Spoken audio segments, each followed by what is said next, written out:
शाहजहां गांव में एक पंडित जी रहता था। वो गांव के मंदिर का पुजारी था। रोज सुबह उठकर मंदिर की साफ सफाई, पूजा पाठ, लोगों के घर जाकर पाठ करना, ये सब किया करता था और दक्षिणा में मिले दान से उसके घर का गुजारा चलता था। पंडित जी, मेरे नए घर में गृह प्रवेश करवाना है। आपको कब वक्त है? एक अच्छा सा मुहूर्त देख के पूजा करवा दीजिए। जी जरूर। पूजा पाठ करने के लिए तो मेरे पास वक्त ही वक्त है। हाँ, कल ही करवा देता हूँ। फिर ठीक है, सामान की लिस्ट दे दो ताकि सब चीजें मैं बाजार से मंगवा लूं। जजमान, आपको कष्ट करने की कोई जरूरत नहीं है। सारा सामान मैं लेता आऊंगा, आप बस उसका मोल दे देना।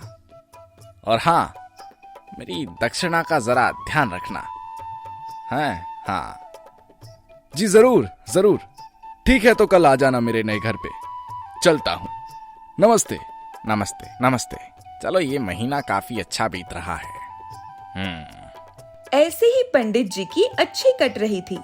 फिर एक दिन पंडित जी जंगलों के रास्ते किसी के घर से पूजा करवा कर अपने घर को लौट रहे थे। तभी उन्हें एक लड़की की आवाज आती है। अरे, ये किसकी आवाज है? कहाँ से आ रही है ये आवाज? यहाँ वहाँ देखने के बाद पंडित जी को एक लड़की झाड़ियों में फंसी दिखाई देती है। अरे, ये लड़की यहाँ कैसे? वो भी इतनी रात में? चल के देखता हूँ। मेरे पंख कांटों में फंस गए हैं, कृपया मेरी मदद करो। देखने में तो तुम बड़ी लगती हो, फिर ये बच्चों जैसे कपड़े क्यों पहन रखे हैं? और इतनी रात में जंगल में क्या कर रही हो? ये मेरे असली पंख है, मैं एक परी हूँ। हाँ, ये तो इसका असली पंख है। कांटों में फंसने के कारण इसमें से खून भी आ रहा है। मैं अभी इसकी मदद करता हूँ। आपका बहुत बहुत शुक्रिया पंडित जी। आप तो परी हैं, फिर अपनी मदद जादू से क्यों नहीं कर ली? हम परियां दूसरों की मदद कर सकती है, अपनी नहीं। लेकिन आपने मेरी मदद की है, तो अब मैं आपकी मदद करना चाहती हूँ। ऐसा कहकर परी 3 बहुत खूबसूरत गुलाब के फूल जादू से लाती है। काला, सफेद और पीला, ये 3 फूल हैं। इनमें से तुम कोई भी एक गुलाब चुन लो, लेकिन याद रखना, काला गुलाब मत चुनना। ठीक है, मैं पीला गुलाब चुनता हूँ। बहुत अच्छे। अब आप इस गुलाब को सोने से पहले एक मिट्टी के मटके में डाल देना और मटके का मुंह पीले कपड़े से बांध देना। सुबह मटका खोलकर देखना, आपकी इच्छा पूरी हो जाएगी। ठीक है परी, मैं ऐसा ही करूँगा। आपका बहुत शुक्रिया। अब मैं चलता हूँ। ऐसा कहकर पंडित जी अपने घर को आता है। जल्दी से एक मटके में वो गुलाब को डालकर पीले कपड़े से उसे बांध देता है। कल का इंतजार है, देखते हैं क्या होता है कल सुबह। अब जल्दी से सो जाता हूँ। फिर अगली सुबह पंडित बड़े जल्दी उठ जाता है। जल्दी से अब इस मटके को खोल के देखता हूँ कि कौन सी इच्छा पूरी हुई है मेरी। जैसे ही पंडित जी मटका खोलता है तो पूरा मटका सोने के सिक्कों से भरा होता है। ये देखकर पंडित जी के खुशी का ठिकाना नहीं रहता। इतना सारा सोना, ये सब उस परी ने दिया है। मेरी इच्छा पूरी हो गई।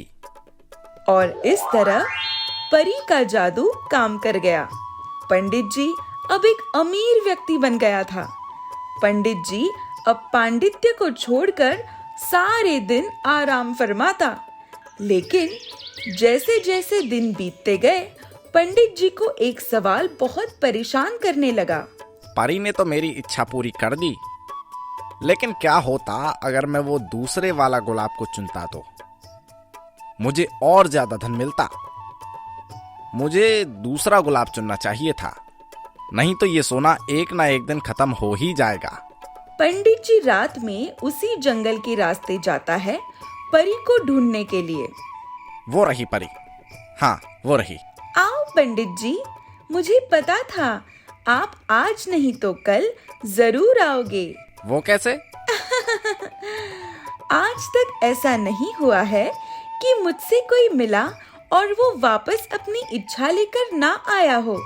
बताइए, आपका कैसे आना हुआ?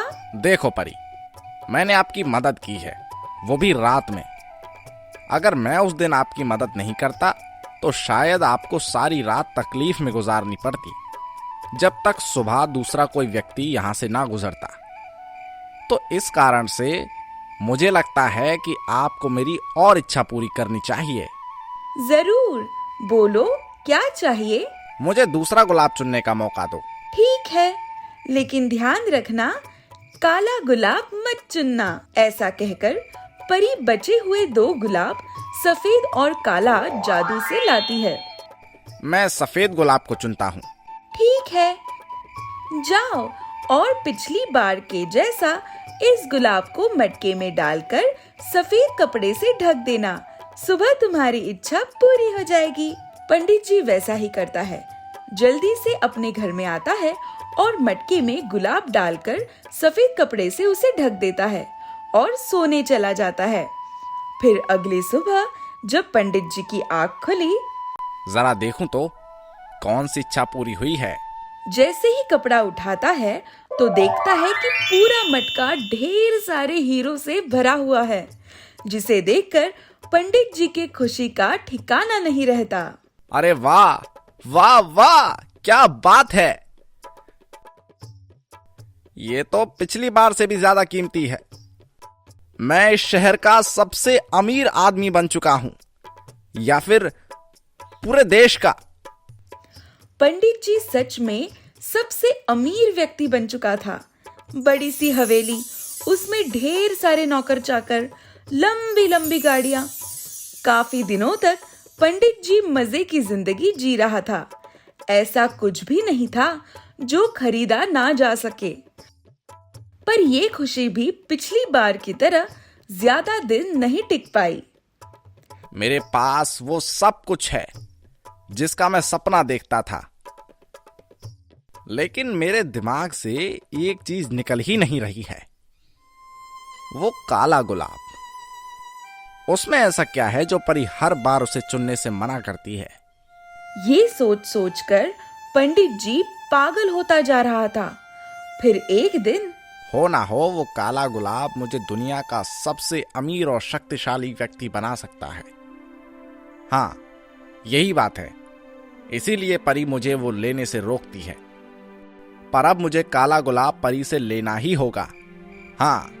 ऐसा कहकर पंडित जी रात के अंधेरे में जंगल की ओर चल देता है। कुछ देर बाद वो परी के सामने होता है। क्या हुआ? अब तो मेरे पास कोई भी गुलाब नहीं बचा है आपको देने के लिए। है ना वो काला गुलाब, वो मुझे चाहिए। नहीं नहीं नहीं, मैं वो तुम्हें नहीं दे सकती हूँ। लेकिन मुझे वो गुलाब चाहिए। सब तो है आपके पास, फिर काले गुलाब के लिए आप क्यों जिद कर रहे हो? जिद मत करो, तुम्हें उसकी जरूरत नहीं है। देखो परी जी, मैंने आपकी मदद करते वक्त कोई भी बहाना नहीं किया था, तो अब आप मेरी ये इच्छा भी पूरी करो। देखो, उस काले गुलाब को ले जाने के बाद में फिर कभी तुम्हारी मदद नहीं कर पाऊंगी मैं। तो सोच लो एक बार फिर अच्छे से, क्या तुम्हें अब भी वो काला गुलाब चाहिए? हाँ हाँ, सोच लिया, अब दे भी दो। ठीक है, तो फिर अगर तुम्हारी यही इच्छा है तो ये लो काला गुलाब। परी जादू से उस काले गुलाब को पंडित जी के सामने लाती है। ये हुई ना बात, लाओ दे दो मुझे ये काला गुलाब। रुको। अब क्या हुआ? मुझे पता है इससे आगे क्या करना है। अब जाने भी दो मुझे घर, मैं और इंतजार नहीं कर पा रहा हूँ। इस गुलाब के जादू को सक्रिय करने के लिए पहले गुलाब को नीचे रख लेना, फिर मटके को उल्टा करके गुलाब के फूल को ढक देना है। और हाँ, और एक बात, अलविदा, अब हम कभी नहीं मिलेंगे। हाँ हाँ, अलविदा परी, अलविदा। ऐसा कहकर पंडित भागता हुआ घर को पहुंचता है। काले गुलाब को टेबल पर रखकर उस पर उल्टा मटका रख देता है और सोने चला जाता है। चलो सो जाओ पंडित, कल का सूरज तुम्हें दुनिया का सबसे अमीर व्यक्ति बना देगा। हाँ, हा, हा। कहाँ गया वो मटका? जल्दी से उसे देखता हूँ। जैसे ही पंडित जी उस मटके को उठाता है तो पूरे कमरे में बहुत ही गंदी बदबू फैलने लगती है और कमरे की सारी चीजें कूड़े कचरे के ढेर में बदल जाती है। अरे नहीं, नहीं, हे भगवान, ये मैंने क्या कर दिया? कोई तो रोक लो इस चीज को। सब बर्बाद हो गया मेरा, सब खत्म हो गया। पंडित जी फूट फूट कर रोने लगता है और अपने कभी न खत्म होने वाली लालच के चलते फिर एक बार गरीब हो जाता है और अपना पूरा काम फिर से शुरू कर देता है। पंडित जी की धन दौलत तो चली जाती है, लेकिन उन्हें एक बहुत जरूरी सबक मिलता है कि लालच बहुत बुरी बला है।